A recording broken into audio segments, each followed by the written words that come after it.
Today we're going to be upgrading the oil pan.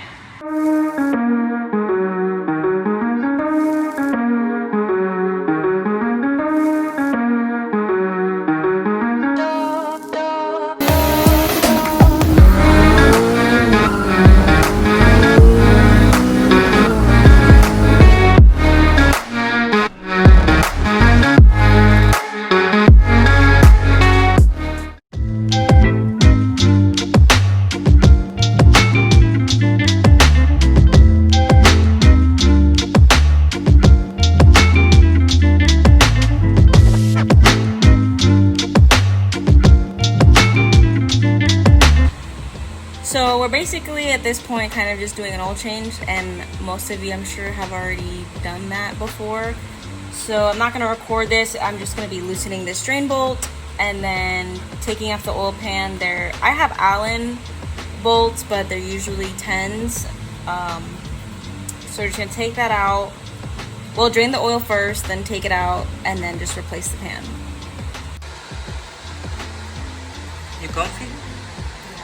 This is actually the first oil change we're doing since... And then you was real. Yeah, basically. Pretty much is the This is still the break-in oil. Yeah, this is the break-in oil. We never change it to go to the dyno.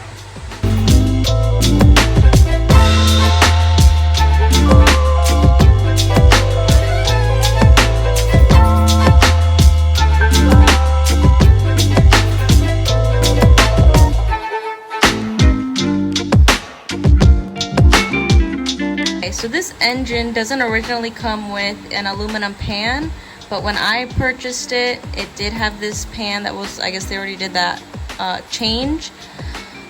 So we're gonna be taking this off. It is leaking, which is why I decided to just upgrade anyways to a new oil pan. So here's the oil pan that I'm gonna be using. This one is by unit2fab. And it is a baffled oil pan. So there are drop-in baffles that you can buy, but I decided to just purchase a baffled oil pan. That way, one, it was all in one, and second of all, I think I needed a new oil pan anyway because that one was a little bit beat up and I don't think it was sealing properly. So like I said, you can find baffles that you can bolt into your existing oil pan in case you don't want to spend on a whole unit like this, but this one's really nice. So basically what a baffle does is that it helps restrict the flow of oil a little bit, so that, you know, when the car is taking a turn or, you know, at high speed, that the oil just doesn't slosh to one side and then possibly leave the oil sump dry. So this is basically to help with oil starvation. So this one is not just a baffle, but it does have, it's a little bit hard to see with this lighting, but it does have some trap doors built in. You can see them moving a little bit there.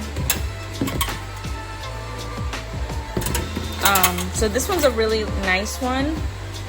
I believe these go for about $300, but I think it's a really good value for, obviously, for the purpose of it, and it's just an all-in-one unit. It does come with a drain bolt. I don't know if that is important to anybody. It doesn't come with any hardware, so I'm going to be reusing my hardware. As for the oil filter, I always use an OEM Honda oil filter. For oil, I'll be using this Valvoline Synthetic Racing Oil VR1 in the 10W30 weight. So this one was recommended by my tuner Angel. It does have high zinc, and from what I understand, it's just supposed to help with anti-wear and anti-foam and just stuff like that for the race purposes that I'm going to be using it for.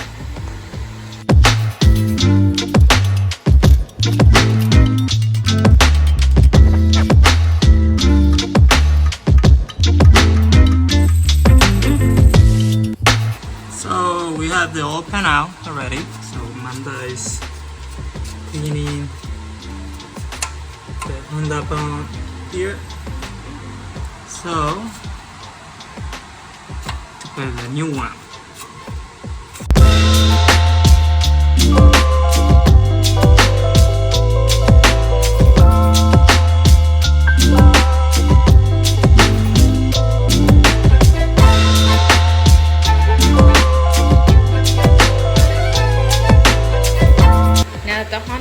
is all on there.